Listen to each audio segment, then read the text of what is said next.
Labvakar, prieks jūs redzēt. Es tiešām esmu veterinārārs, strādāju veterinārā klīnikā. Un, ja ticēt teikumam, jo labāk ārsts, jo sliktāk rokraksts, es esmu diezgan labs ārsts. Un gribu sākt ar nelielu stāstījumu, kas noteikti atgadījies ar vairākiem no mums, kad jūs braucat sabiedriskajā transportā, sēžat autobusā, un jums pretī stāv sieviete.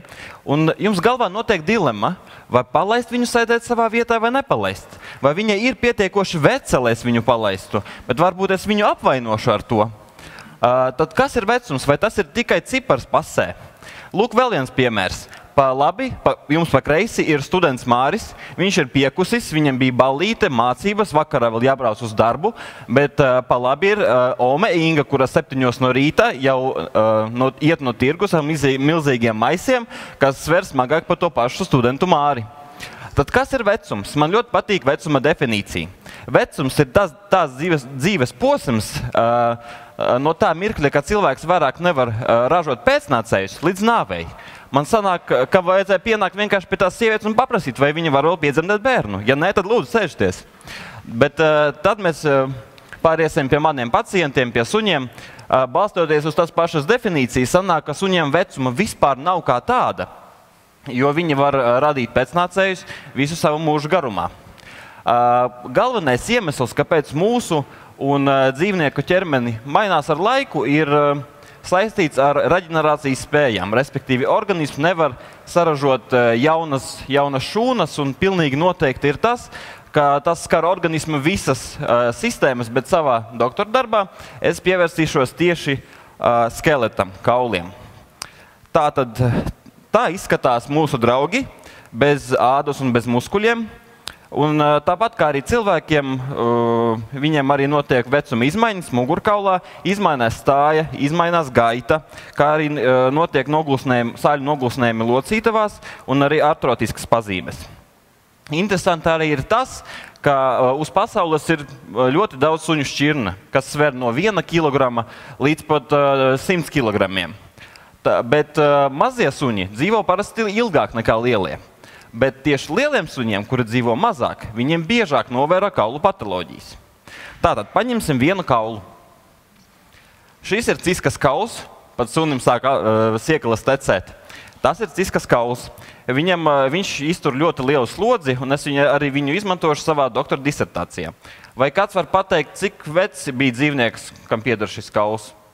Visvienkāršāk būtu vienkārši paņemt, pārzāģēt to kaulu, un saskaitīt, cik ir gredzentiņi, tāpat kā uz koka. Tur jau tā kā bija jāparslēdzās, man tā šķiet sen. Paldies. Visvienkāršāk būtu vienkārši nozāģēt kaulu un saskaitīt, cik ir gredzentiņi, tā kā kokam. Bet, diemžēl, dzīvē tā nenotiek, un kauliem struktūra ir ļoti savādāk un īpašāk, un viņi neaug visu mūžu. Tātad, ko mēs darīsim, lai noteiktu to izturību? Mēs veiksim densitometru, respektīvi noteiksim kaula blīvumu. Darīsim to ar šitādu aparātu, densitometru. Pa kreisi jūs redzat bildi, ar kuru densitometru es strādāšu pats. Densitometrs izmanto mums visiem pazīstamas rentgenstarus, kuri iziet cauri audiem, tie tiek noķerti, saskaitīti, un tad mēs redzam šādu bildi, un varam jebkurā vietā izmērīt, uzzināt kaulu blīvumu, kur mums tieši interesē. Rezultāts ir gramos uz kvadrātcentimetriem. Densitometrija kā metode ir plaši izmantojama cilvēku medicīnā, un tas ir iemesls tam, ka es arī konsultējos savā doktora darba disertācijā ar cilvēku specialistu, kam ir liela pieredze ar to. Ļoti svarīgs fakts arī ir tas, ka šāds densitometrs, kas ir tieši kalibrēts veterinārām vajadzībām, ir tikai viens un atrodas Igaunijā, Tartu, Dabas zinātņu universitātē. Un tas ir vēl viens iemesls, kāpēc man darbs ir ļoti grūts un unikāls. Kā papildus parametrus es ņemšu asins paraugus.